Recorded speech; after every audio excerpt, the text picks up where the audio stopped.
Hi viewers, வணக்கம். ஒரு comment பாக்ஸில் நமக்கு ஒரு நண்பர் பதிவு பண்ணியிருந்தாங்க. ப்ளம்பை வந்து எப்படி யூஸ் பண்ணுறது, அதை எப்படி செக் பண்ணுறது அப்படின்னு கேட்டிருந்தாங்க. இந்த பதிவில் அதை பற்றி தான் நம்ம பார்க்க போகிறோம். ப்ளம்புங்கிறது இப்போ நீங்கள் பார்த்துட்ருக்கீங்களா இந்த வீடியோவில், இதுதான் ப்ளம்பு. இதை எங்கள் பகுதியில் வந்து தூக்குகுண்டு அப்படின்னு சொல்லுவாங்க. இதை உங்கள் பகுதியில் என்ன சொல்லுவாங்க அப்படிங்கிறத கமெண்ட் பாக்ஸில் கமெண்ட் பண்ணுங்கள். இப்போ எந்த ஒரு டூலாக இருந்தாலும் அந்த டூல் வந்து கரெக்டாக இருக்கா அப்படிங்கிறத செக் பண்ணணும். இந்த ப்ளம்பை வந்து எப்படி செக் பண்ணலாம் அப்படிங்கிறத பார்க்கலாம். இப்போது இந்த குண்டோட ரேடியஸ் டயாவும் இந்த கட்டையோட அகலம் எல்லாம் ஒரே இதாக இருக்கணும், ஒரே மெஷர்மெண்ட்டாக இருக்கணும். அப்புறம் இந்த நூல் இருக்குல்ல, இந்த நூல் வந்து தூக்கோட சென்டரில் இருக்குது.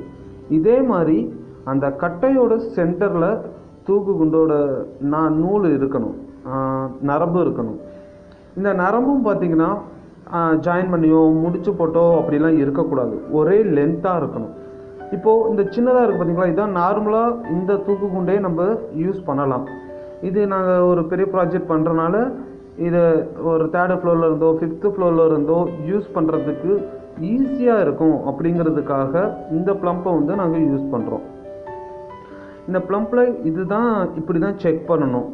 இதுக்கப்புறம் இந்த ப்ளம்பை வந்து எப்படி யூஸ் பண்ணணும் அப்படின்னா, இந்த கட்டை இருக்குது பார்த்திங்களா, இந்த மேலே உள்ள கட்டையை நம்ம செக் பண்ணக்கூடிய சர்ஃபேஸில் வைக்கணும்.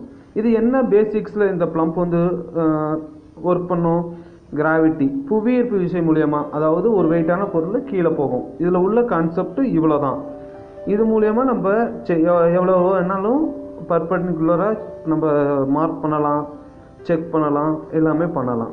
ஏன்னா இது ஒரு கிராவிட்டியில் ஒர்க் பண்ணக்கூடியது. அப்படிங்கிறப்ப இதோட கிராவிட்டி எப்படி இருக்கும், மேலேருந்து கீழாக இருக்கும். அப்போ எந்த ஒரு சாய்வோ எந்த இதுவும் இருக்காது. இப்போது அந்த கட்டையை வந்து நம்ம செக் பண்ணக்கூடிய சர்ஃபேஸில் வச்சுட்டு கீழே உள்ள ப்ளம்பை பார்த்தீங்கன்னா உங்களுக்கு அந்த சர்ஃபேஸுக்கும், அதாவது நம்ம செக் பண்ணக்கூடிய சர்ஃபேஸுக்கும் அந்த குண்டுக்கும் ஒரு சின்ன கேப் தான் இருக்கும்.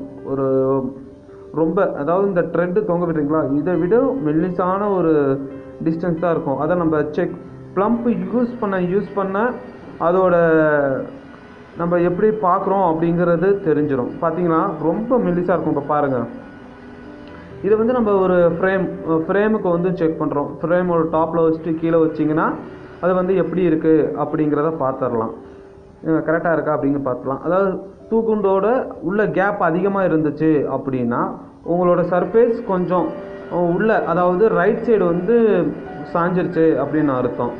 அதுவே உங்களுக்கு வந்து தூக்கு குண்டு வந்து செவுத்தோடையே அணைஞ்சிருச்சு, இந்த ஃப்ரேமோடையே ஒட்டிக்கிட்டு இருக்கு அப்படின்னா நம்ம மேலே உள்ள டாப் வந்து நம்ம சைடு வந்து சாஞ்சிருக்கு அப்படின்னு அர்த்தம். மேலும் இது போன்ற வீடியோவில் பார்க்குறதுக்கு சப்ஸ்கிரைப் பண்ணுங்கள்.